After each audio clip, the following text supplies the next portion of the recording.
berterima kasih kepada Sang Pencipta Allah yang dengannya segala kebutuhan kita untuk roda kehidupan di muka bumi ini akan dipenuhi oleh Sang Pencipta, dan juga akhirnya kita akan dapat balasan di surga yang abadi di akhirat sana.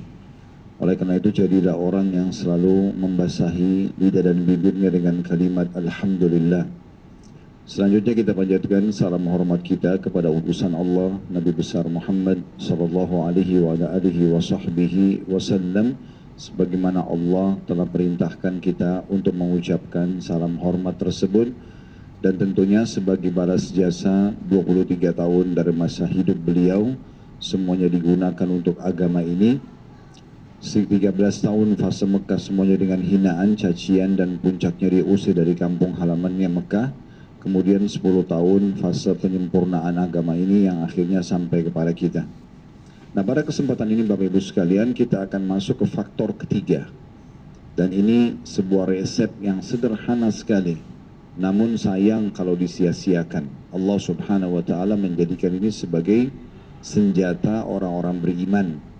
Dan apa yang akan kita bahas ini bisa menembus benteng musuh tanpa senjata fisik, bisa juga menembus hati manusia yang sudah keras sehingga menjadi lunak, bisa mengubah semua jenis-jenis hal yang kita tidak inginkan dari kriminal, dari kejahatan orang lain kepada kita menjadi perbuatan-perbuatan yang baik, menyembuhkan penyakit kita, memenuhi kebutuhan kita, apa saja yang kita butuhkan, maka kita bisa raih dengan faktor ketiga ini. Itu adalah doa. Itu adalah doa. Di buku kita ini ada di halaman 30 dibahas faktor ketiga tentang masalah doa. Kita akan mulai, Bapak Ibu sekalian. Doa itu adalah curhatan kepada Allah. Ungkapan semua apa yang kita inginkan, yang kita harapkan dari mendapatkan nikmat atau selamat dari gangguan-gangguan dan siksaan, itu ada di doa. Kalau sama manusia, kita dianjurkan hanya konsultasi dan berbicara saja. Tidak dianjurkan dalam Islam untuk curhat dengan manusia. Kita konsultasi, misal Bapak Ibu lagi sakit, kita konsul saja sama dokter. Makanya diistilahkan dengan konsultasi. Kalau kita datang ke dokter, dok, kepala saya sakit sudah 2 hari. Kira-kira apa obatnya? Maka terjadilah respon dari dokter mengatakan sudah berapa lama, apakah memang sepanjang hari dirasakan, apakah ada makanan tertentu yang dimakan, apakah kurang istirahat, atau terjadilah konsultasi tersebut, akhirnya disimpulkan Anda butuh obat ini dan istirahat sekian lama misalnya. Itu konsultasi. Itu juga dengan para ustadz dan ustadzah. Kalau kita mau tanya tentang sebuah hukum, konsultasi saja. Ustadz, suami saya ucapin kalimat talak dalam kondisi dia sadar, tapi emosi. Apakah jatuh talaknya misalnya? Atau tentang anak saya susah sekali disuruh sholat. Bagaimana caranya supaya saya bisa menasihatinya? Atau pendapatan suami saya kadang-kadang ada yang tidak jelas dari mana. Apakah itu halal untuk saya nikmati? Atau kita konsultasi. Tanya hukum, kemudian terima jawaban dari ustadz atau ustadzahnya, selesai. Itu namanya konsultasi. Itu sama manusia begitu. Dan tidak dianjurkan dalam Islam untuk curhat dengan manusia, menyampaikan dan menuangkan semua permasalahan kita pada manusia. Itu tidak benar. Kalau ada yang tanya, kemana Ustadz saya harus curhat kalau begitu? Kepada Sang Pencipta Allah. Harus semua curhatan kita hanya kepada satu sumber, yaitu Allah Subhanahu wa Ta'ala saja. Karena kalau kita sedang mendapatkan nikmat, yang ciptakan kita Allah, yang ciptakan nikmat itu Allah, yang bisa pertahankan hanya Allah.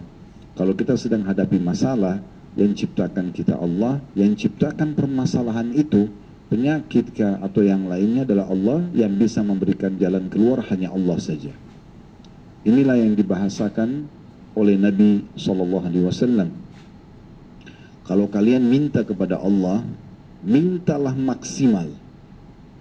Berlebihan dalam minta dan curhat kepada Allah, karena yang sedang kalian seru adalah Tuhan yang Maha Mulia.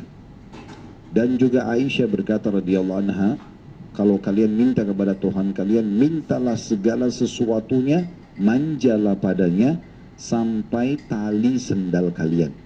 Di masa dulu kebetulan orang-orang kalau pakai sendal itu terbuat dari kulit yang keras bagian pijakan kaki, sisanya diikat dengan tali sampai ke betis. Itu model sendal masa dulu, maka mereka membahasakan dengan tali sendal. Kata Aisyah radhiyallahu anha ummul mukminin, mintalah kepada Tuhan kalian walaupun tali sendal kalian. Betul-betul kita tuangkan semua kepada Allah Subhanahu wa ta'ala. Dalam riwayat-riwayat yang lain, mintalah kalian kepada Tuhan kalian apa saja selama itu bukan haram, dan selalulah merengek, manjalah padanya, karena sesungguhnya Allah benci justru dengan orang yang tidak curhat atau tidak menyampaikan atau berdoa kepadanya. Ya. Seorang penyair Arab mengatakan, jangan kau minta sama manusia. Maksudnya sekarang tuangkan semua permintaan sama manusia, karena kalau kau minta dia akan marah. Sekali kita minta, dia mungkin beri 2 kali, 3 kali, 10 kali, dia akan mengatakan kenapa kau minta terus. Tapi mintalah kepada zat, maksudnya Allah, yang kalau kau tidak minta justru dia marah. Kalau ada orang yang tidak mau minta kepada Allah, tidak mau manja, tidak mau curhat, tidak mau mohon kepada Allah, maka ini justru Allah marah padanya. Makanya dalam sebuah hadis Nabi SAW bersabda dalam hadis riwayat Tirmidzi, "Man lam yad'ullah yaghdab alaih." Siapa yang tidak minta kepada Allah, justru Allah murka padanya. Yang tidak mau berdoa, justru Allah murka. Poin penting juga dalam pembukaan kita, masalah doa ini Bapak Ibu sekalian, perlu digarisbawahi, berdoa itu dalam kondisi minta agar nikmat Allah dipertahankan, jauh lebih afdol, lebih besar pahalanya, dibandingkan kita sedang ada masalah lalu minta solusi. Maksudnya begini, kalau ibu lagi sehat, ibu lagi melimpah rezeki, ada harta, ada rumah, ada pasangan, ada anak, ada makanan, ada semuanya, badan juga sehat. Kadang-kadang orang di saat itu tidak mau berdoa. Kenapa? Karena mereka pikir semuanya sudah ada. Apa yang mau diminta? Pahami baik-baik, kita minta agar nikmat itu dipertahankan, minta agar kesehatan itu tetap bertahan, minta agar harta itu malah diberkahi, diberikan keberkahan tambahan, ya. Minta agar hidup kita yang sudah romantis, harmonis sama pasangan juga dipertahankan sama Allah. Itu jauh lebih afdal, lebih besar pahalanya dibandingkan nanti ada masalah minta solusi. Berarti dari apa yang saya sampaikan terakhir ini tadi, tidak ada alasan untuk tidak berdoa. Karena justru kalau kita minta agar nikmat itu Allah pertahankan, lebih besar pahalanya dibandingkan nanti ada masalah baru kita minta solusinya. Oleh karena itu, Allah mengajarkan kita dalam syariatnya, sebelum setiap aktivitas kita berdoa. Sebelum makan, berdoa. Sebelum tidur, berdoa. Sebelum keluar rumah, sebelum masuk kamar mandi, sebelum berpakaian, sebelum biologis, sebelum semuanya kita berdoa. Kenapa? Agar kita mohon kepada Allah agar nikmat itu diberkahi, agar nikmat itu dipertahankan oleh Allah. Nanti kalau selesai baru kita bersyukur memuji Allah Subhanahu wa ta'ala. Hati-hati Bapak Ibu sekalian, jangan dianggap remeh faktor ketiga ini dengan cara tidak mau berdoa, karena ini bisa sampai pada tingkat dosa kepada Allah Subhanahu wa ta'ala. Justru kalau tidak mau manja dan curhat kepada Allah Subhanahu wa ta'ala. Jadi kita harusnya menjadikan doa ini betul-betul sajian harian kita. Bahkan kita lebih butuh doa daripada makanan yang kita mau makan kalau lapar, minuman yang kita minum kalau kita lagi haus, tempat tidur kalau kita ngantuk, obat kalau kita sakit. Sebelum pergi ke dokter, berdoa dulu sama Allah. Ya Allah, sembuhin penyakit saya. Nanti Allah akan datangkan cara kesembuhan ya dari sisinya. Tiba-tiba kita konsultasi sama seorang dokter cocok, resepnya cocok, sembuh. Apakah dokter sama resep yang sembuhkan? Tentu saja bukan. Justru Allah Subhanahu wa ta'ala yang mudahkan. Jangan sampai Bapak Ibu sekalian kita sakit lalu konsultasi sama dokter menjadi program nomor 1, melupakan doanya. Sehingga nanti kalau sudah mentok, sudah 20-30 dokter yang diajak ngomong, konsultasi dan ternyata nggak sembuh-sembuh, barulah mereka sholat malam berdoa kepada Allah. Ini keliru. Kalau sholat malam di hari pertama, maka Allah akan mudahkan kesembuhannya. Allah akan mudahkan segala urusannya. Bahkan mintalah segala sesuatu, walaupun itu hal kecil di mata kita. Kenapa Bapak Ibu mengharamkan diri dari pahala dengan kalau mau keluar ke mall misalnya mau belanja, kalau kita minta, ya Allah mudahin parkiran buat saya. Mungkin sederhana, tapi bisa saja hanya dengan mohon itu, mudahkan pakaian yang saya ingin beli, mudahkan makanan yang saya ingin makan dari restoran itu bisa. Kita dapat nikmatnya, kita dapat pahalanya. Karena doa itu adalah ibadah kepada Allah Subhanahu wa ta'ala. Bahasa jangan curhat sama manusia juga ini perlu difahami, Bapak Ibu sekalian.